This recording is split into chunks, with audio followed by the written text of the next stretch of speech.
السلام عليكم. سيواجه المنتخب المغربي المنتخب الأوزبكستاني في مقابلتين وديتين استعدادا للاستحقاقات المقبلة، ومن المقرر أن تجرى المباريتان الوديتين للمنتخب الأوزبكستاني ضد كتيبة هشام الدقيق يوم الاثنين 7 من نوفمبر 2022، والمباراة الثانية يوم الثلاثاء 8 نوفمبر 2022.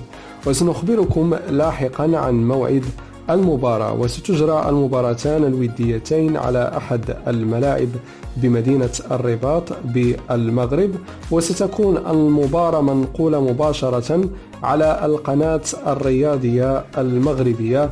وجاء آخر ارتقاء المنتخب الوطني لكرة القدم داخل القاعة الرتبة الثامنة عالميا بعد نيله كأس القارات، وجاء المنتخب الأوزبكستاني في المرتبة 20. نتمنى التوفيق للمنتخب المغربي.